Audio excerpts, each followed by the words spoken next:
ಬೇಗ ದುಡ್ಡು ಮಾಡ್ಬೇಕಂತ ಈ ಫೀಲ್ಡಿಗೆ ಬರ್ತಾರೆ. ಹ್ಮ್. ಬಟ್ ಪ್ರಾಪರ್ ನಾಲೆಜ್ ಇರಲ್ಲ, ಟ್ರೇಡಿಂಗ್ ಅಂದ್ರೆ ಏನಂತ ಗೊತ್ತಿರಲ್ಲ, ಯಾವ ಬ್ರೋಕರ್ ಯೂಸ್ ಮಾಡ್ಬೇಕು ಗೊತ್ತಿರಲ್ಲ.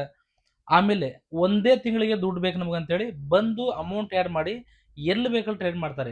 ಫಸ್ಟ್ ಆಫ್ ಆಲ್ ಟ್ರೇಡಿಂಗ್ ಅಂತ ಹೇಳಿದ್ರೆ ಜನರ ಮೈಂಡ್ ಅಲ್ಲಿ ಇರುವಂತದ್ದು ಇದು ಗ್ಯಾಂಬ್ಲಿಂಗ್ ನ. ಇದ್ರ ಬಗ್ಗೆ ನಿಮ್ಮ ಅಭಿಪ್ರಾಯ? ಎಷ್ಟೋ ಜನ ಲೇಡೀಸ್ ಕೇಳ್ತಾ ಇದ್ರು ಅಂಡ್ ಜೆಂಟ್ಸ್ ಕೇಳ್ತಾ ಇದ್ರು, ಏನು ಅಂತ ಹೇಳಿದ್ರೆ ಮನೆಯಿಂದ ಕುತ್ಕೊಂಡು ಏನಾದ್ರು ನಾವು ದುಡ್ಡು ಮಾಡುವಂತದ್ದು ಇದೆಯಾ ಅಂತ ಕೇಳ್ತಾ ಇದ್ರು. ಸೊ ಇವತ್ತಿನ ವ್ಯೂವರ್ಸ್ ಗೆ 100% ಸ್ಯಾಟಿಸ್ಫೈ ಆಗುವಂತ ಒಂದು ಕಂಟೆಂಟ್ ಮಾಡ್ತಾ ಇದ್ದೀನಿ. ಸೊ ಏನು ಅಂತ ಇಂಟ್ರೊಡಕ್ಷನ್ ಕೊಡೋಕ್ಕಿಂತ ಮುಂಚೆ ದ ಗ್ರೇಟ್ ಪರ್ಸನಾಲಿಟಿ ಎಂಟರ್ಪ್ರಿನರ್ ಅಂತ ಹೇಳ್ಬೋದು. ನೋಡಿ, ಮಾರ್ಕೆಟ್ ಎಲ್ಲ ಇವತ್ತು ಟ್ರೇಡಿಂಗ್ ಕಡೆ ನಡೀತಾ ಇದೆ. ಸೊ ಈ ಟ್ರೇಡಿಂಗ್ ಅಂದ್ರೆ ಏನು, ನಿಜವಾಗ್ಲೂ ಇದ್ರಲ್ಲಿ ಕೆರಿಯರ್ ಬಿಲ್ಡ್ ಮಾಡ್ಕೊಳ್ಬಹುದಾ, ಇದ್ರಲ್ಲಿ ಸಕ್ಸಸ್ ಆಗುತ್ತಾ, ಇದ್ರೆಲ್ಲ ಡೀಟೇಲ್ ನೋಡೋಣ. ಸೊ ವಿಡಿಯೋ ಕೊನೆ ತನಕ ನೋಡಿದ್ರೆ 100% ನಿಮ್ಗೆ ಕ್ಲಾರಿಟಿ ಸಿಗುತ್ತೆ. ಇವತ್ತಿನ ಈ ಒಂದು ವಿಡಿಯೋಗೆ ದ ಎಂಟರ್ಪ್ರಿನರ್ ಆಗಿರ್ತಕ್ಕಂಥ ವೀರೇಶ್ ಸರ್ನ ನಾನು ವೆಲ್ಕಮ್ ಮಾಡ್ಕೊತಾ ಇದ್ವಿ. ಅಷ್ಟು ನಾವು ಕಡಿಮೆ ಟೈಮಲ್ಲಿ ಜಾಸ್ತಿ ದುಡ್ಡು ಮಾಡಬಹುದು. ನಮಗೂ ಅದೇ ಮುಂದೆ ಸ್ಟಾರ್ಟಿಂಗ್ ಅಲ್ಲಿ. ಸೊ ಗ್ಯಾಮ್ಲಿಂಗ್ ಅಂತ ಯಾವ್ದು ಕರೀತಾನೆ ಅದ್ರ ಬಗ್ಗೆ ಕ್ಲಿಯರ್ ಆಗಿ ಹೇಳ್ಬಿಡ್ತೀನಿ. ಸೊ ನಿಮಗೆ ಬೇಸಿಕಲಿ ಮಾರ್ಕೆಟ್ ಗೊತ್ತಿಲ್ಲ ಅನ್ಕೊಳ್ಳಿ, ನೀವು ಬಂದು ಮಾರ್ಕೆಟ್ ಕಲಿದಿರ ಡೈರೆಕ್ಟ್ ಆಗಿ ಬಂದು ಅಮೌಂಟ್ ಆ್ಯಡ್ ಮಾಡಿ ಯಾವುದೋ ಫ್ರೆಂಡು ಇಲ್ಲ ನನ್ನನ್ನು ನೋಡಿ ನೀವು, ಸೊ ವೀರೇಶ್ ಸರ್ ಇವಾಗ ಒಂದೊಂದು ಟ್ರೇಡಲ್ಲಿ 5 ಲಕ್ಷ ಹಿಡಿತಿದ್ದಾರೆ, ನಾವು ನೋಡಿದ್ರೆ 45,000 ದುಡಿತಿದೀವಿ, ಈ ರೀತಿ ತುಂಬಾ ಜನ ಮೆಡಲ್ ಬರುತ್ತೆ. ಆ ರೀತಿ ಇದ್ದಾಗ ಏನಾಗುತ್ತೆ, ಬೇಗ ದುಡ್ಡು ಮಾಡ್ಬೇಕಂತ ಈ ಫೀಲ್ಡಿಗೆ ಬರ್ತಾರೆ. ಬಟ್ ಪ್ರಾಪರ್ ನಾಲೆಜ್ ಇರಲ್ಲ, ಟ್ರೇಡಿಂಗ್ ಅಂದ್ರೆ ಏನಂತ ಗೊತ್ತಿರಲ್ಲ, ಯಾವ ಬ್ರೋಕರ್ ಯೂಸ್ ಮಾಡ್ಬೇಕು ಗೊತ್ತಿರಲ್ಲ. ಆಮೇಲೆ ಒಂದೇ ತಿಂಗಳಿಗೆ ದುಡ್ಡು ಬೇಕು ನಮಗಂತೇಳಿ ಬಂದು ಅಮೌಂಟ್ ಆ್ಯಡ್ ಮಾಡಿ ಎಲ್ಲಿ ಬೇಕಲ್ಲಿ ಟ್ರೇಡ್ ಮಾಡ್ತಾರೆ. ಎಕ್ಸಾಂಪಲ್ಗೆ ಟ್ರೇಡಿಂಗ್ ಅಲ್ಲಿ ಮೇನ್ ಏನಾಗುತ್ತೆ, ಒಂದು ಪರ್ಟಿಕ್ಯುಲರ್ ಸ್ಟ್ರಾಟಜಿ ಇರುತ್ತೆ.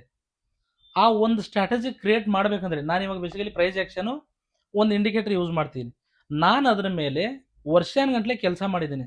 ಹಾಗಾಗಿ ಆ ಸ್ಟ್ರಾಟಜಿ ನನಗೆ ಮಾರ್ಕೆಟ್ 1 ಅವರ್ ಟೈಮ್ ಫ್ರೇಮ್ ಎಲ್ಲಿ ಮೂವ್ಮೆಂಟ್ ಆಗುತ್ತೆ, 5 ನಿಮಿಷದಲ್ಲಿ ಎಲ್ಲಿ ಮೂವ್ಮೆಂಟ್ ಆಗುತ್ತೆ, ಪ್ರತಿಯೊಂದು ಅಬ್ಸರ್ವ್ ಮಾಡಿ ಟ್ರೇಡ್ ಮಾಡಿ ಲಾಸು ಆಗಿ ಪ್ರಾಫಿಟು ಆಗಿ ಕೊನೆಯದಾಗಿ ಒಂದು ಫೈನಲ್ ಅಂತ ಬಂದರೆ ರಿಸಲ್ಟು ಪ್ರಾಫಿಟಲ್ಲೇ ಇರ್ತೀವಿ. ಅದನ್ನು ಒಂದು ಸ್ಟ್ರಾಟಜಿ ಅಂತ ಕರಿತೀವಿ.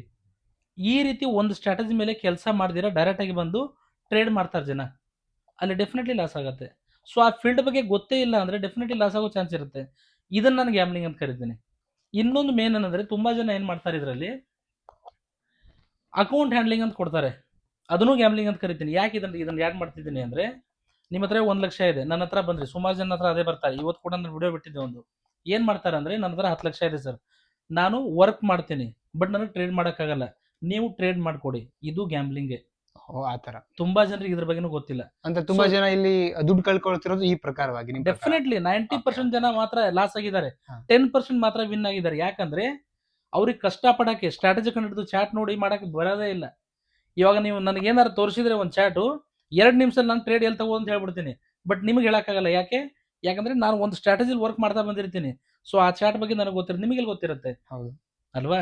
ಸೊ ಒಂದು ಸ್ಟ್ರಾಟಜಿ ಬಿಲ್ಡ್ ಆಗಿ ಕ್ರಿಯೇಟ್ ಮಾಡಿ ಕೆಲವೊಂದು ರೂಲ್ನ ಫಾಲೋ ಮಾಡ್ಕೊಂಬಂದು ಟ್ರೇಡ್ ಮಾಡ್ತೀವಲ್ವಾ, ಮೈನಸ್ಸು ಇರುತ್ತೆ ಪ್ಲಸ್ಸು ಇರುತ್ತೆ. ಓವರಾಲ್ ನಾವು ವೀಕನ್ನು ಮಂತನ್ನು ನೋಡಿದರೆ ಪ್ರಾಫಿಟಲ್ಲೇ ಇರಬೇಕು.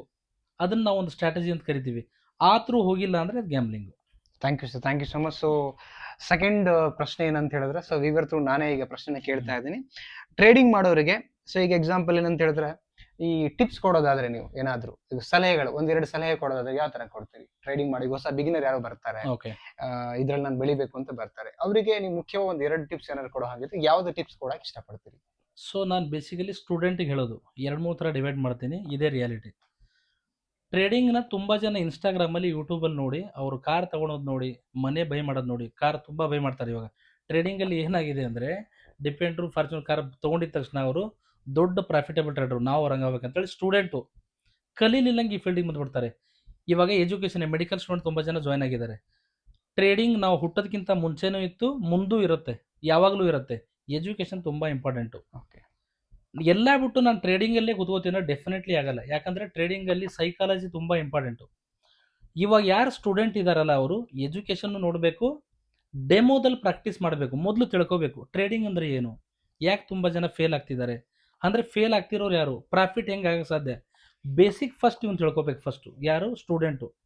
ಅದಾದಮೇಲೆ ಇನ್ನು ಕೆಲವೊಬ್ರು 3 ವರ್ಷದಿಂದ ಪ್ರಾಫಿಟ್ ಆಗಿಲ್ಲ, 5 ವರ್ಷದಿಂದ ಟ್ರೇಡ್ ಮಾಡ್ತಿದ್ದಾರೆ, ಪ್ರಾಫಿಟೇಬಲ್ ಇಲ್ಲ.